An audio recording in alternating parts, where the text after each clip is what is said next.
अगर किसी की फाइल आगे बढ़ानी है तो नोटों की गड्डी देनी होगी और कॉमनवेल्थ गेम ने भारत जैसे देश की इज्जत को लूटा है और सब नाक कटा दी गई है। तो आप पूरे उसकी रैली को किस तरीके से देखते हैं, जो अलग अलग प्रकार के वक्तव्य दिए जा रहे हैं, जो चुनावी स्टंट दिख रहा है?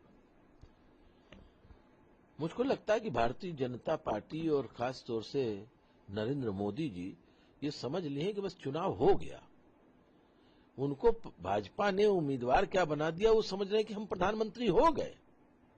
ऐसे मदांध हो गए हैं और ऐसे ऐसे वक्तव्य दे रहे हैं, इसी को कहते हैं हिंदी में अदकल गगरी छलकत जाए।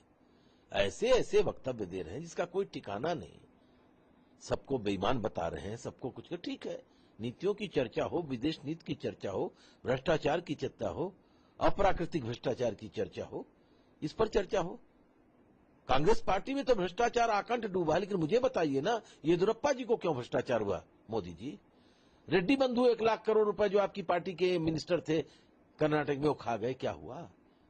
आपके मंत्री, आप शुचिता की राजनीति की बात करते हैं, आपके मंत्री कर्नाटक की विधानसभा के अंदर लैपटॉप पर गंदी फिल्में देखते हैं। आपके सबसे बड़े कद्दावर नेता मध्य प्रदेश के राघव जी, वो किस चीज में फंसे हैं भाई? अभी उनको किस चीज? ये सारे अप्राकृतिक कार्य हो रहे हैं और अभी अभी आप कुछ नहीं बोलेंगे? राजनाथ जी, आपको बोलना पड़ेगा। अभी आपके 4 रोज पहले उत्तराखंड की पार्टी के महासचिव गुप्ता को बलात्कार के मामले में आजीवन सजा हो गई है। ये सारे मुद्दे नहीं है क्या? आप नारी सम्मान की बात करते हैं और आपके पार्टी के सारे नेता बड़े बड़े कांडों में उलझे हुए हैं। कहीं बच्चों का सत्कार करते हैं, कहीं नारी का सम्मान कहते हैं, सबका अनादर हो रहा है। ये हो क्या रहा है? और जहां तक मोदी जी, वो तो समझ रहे हैं कि राजनीति कक्षा 5 का डिबेट हो गया है प्रधानमंत्री का पद। वो लग रहा है कि जनसभाएं नहीं कर रहे हैं, डिबेट कर रहे हैं, स्कोर करना चाहते हैं नंबर।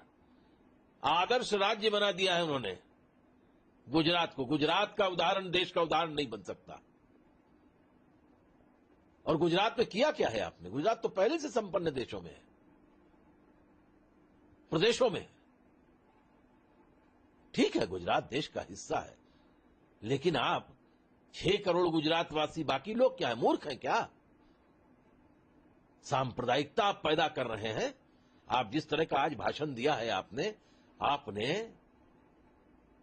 किसी दूसरे देश के प्रधानमंत्री की औकात और ये सब बातों को लेकर के, अभी उस बात पर कि देहाती औरत कहा है नहीं कहा, इस पर एक कंट्रोवर्सी है। इस सरकार को, मनमोहन सिंह की सरकार को क्या कहा जाए? मैं उस बात से सहमत हूं कि प्रधानमंत्री को बेइज्जत कर दिया राहुल गांधी ने अपने हाथ में आस्तीनें चढ़ा करके। 3 मिनट के प्रेस सम्मेलन में आस्तीनें चढ़ाकर बकवास, नॉनसेंस फाड़ देना चाहिए अध्यादेश को, ये कहकर उन्होंने प्रधानमंत्री जी की बड़ी इज्जत कर दी।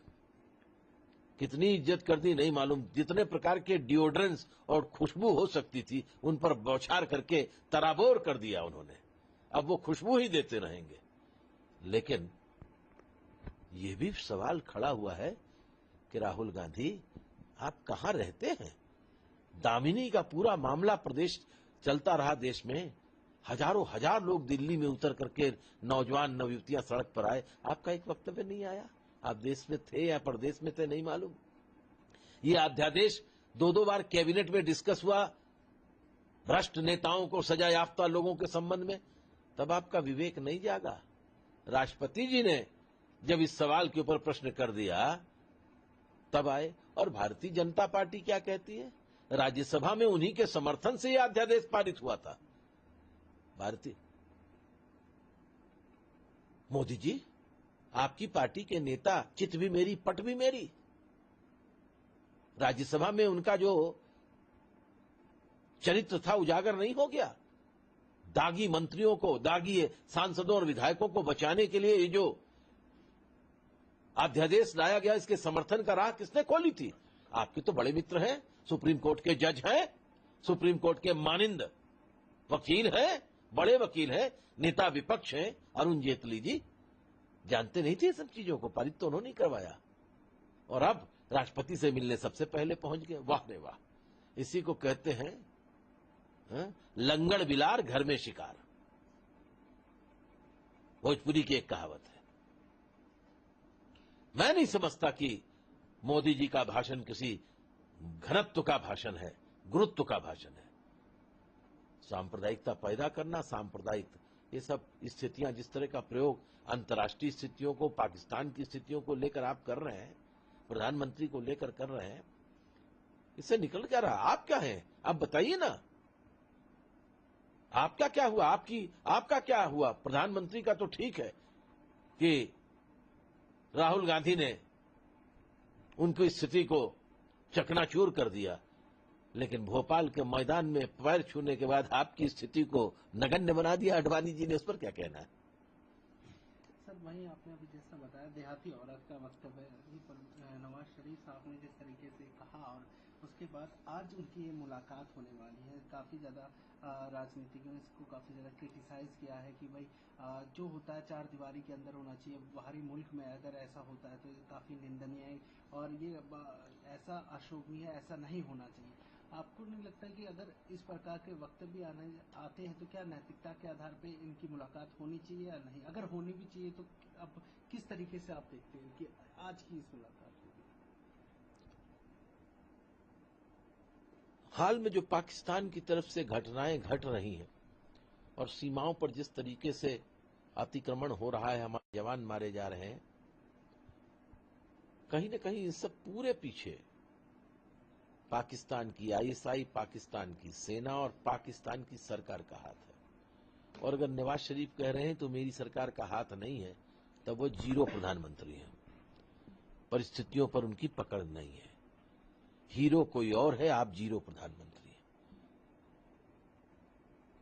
इसके बावजूद भी आप अगर बात करना चाहते हैं, मेरे ख्याल से इंटरनेशनल पॉलिटिक्स में, अंतर्राष्ट्रीय संबंधों में बात की एक सीमा होती है, किसी सीमा तक बात किया जा सकता है। शायद ये बात भारत पाक के रिश्तों के लिए उनको समझने और पाकिस्तान को समझने और सुधरने के लिए अंतिम बात होनी चाहिए, क्योंकि बात का फैसला जब प्रधानमंत्री ने कर ही लिया है तो बात तो होगी।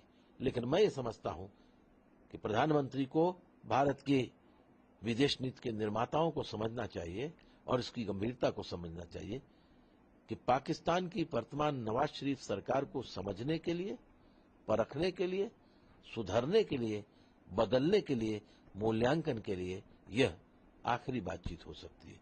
मैं नहीं समझता कि पाकिस्तान के अंदर अभी भी वैसे लोग हैं जो भारत को मोस्ट फेवरेट नेशन का दर्जा नहीं देना चाहते। एमएफएन का दर्जा भारत ने दे रखा। कहीं न कहीं कुछ चीजों को बाद में देखने की जरूरत पड़ेगी, और अगर पाकिस्तान एमएफएन का दर्जा भारत को नहीं देने को तैयार है तो फिर भारत के साथ किसी प्रकार के व्यापार को करने की क्यों इच्छा रख रहा है? ये वो प्रश्न है। भारत जानता है और हमको समझना चाहिए कि पाकिस्तान की अर्थव्यवस्था कहां खड़ी है, कहां तालिबान का खतरा है, लेकिन तालिबान के खतरे को दिखा करके भारत को डराने की कोई जरूरत नहीं है। अभी हाल ही में जिस तरीके से मुजफ्फरनगर में एक तरीके से दंगा फैला, उसके बाद आज जो महापंचायत थी मेरठ के अंदर, उसको लेकर भी वहाँ पर एक तरीके से माहौल बिगड़ गया, पुलिस का वाहन जला गया, कुछ लोग घायल हुए हैं और कुछों की मृत्यु की भी पुष्टि हुई है। अभी तक उत्तर प्रदेश का माहौल सुधर नहीं पाया है। लॉ एंड ऑर्डर में कहीं ना कहीं कमी दिखी है। भले ही वहाँ की स्टेट गवर्नमेंट, उत्तर प्रदेश की सरकार, अखिलेश यादव कितनी बात करें, लेकिन वो सिर्फ दिखावे मात्र रह गए। अब की स्थिति को देखकर आप क्या कहेंगे? उत्तर प्रदेश एक बड़ा राज्य है और पश्चिमी उत्तर प्रदेश के अंदर जिस तरह से पिछले 6 महीनों से उत्पाती और उन्मादी तत्व सांप्रदायिक स्थिति को मजबूत करने के लिए काम कर रहे थे, उस पर जिस तरह की कठोर निगरानी रख कर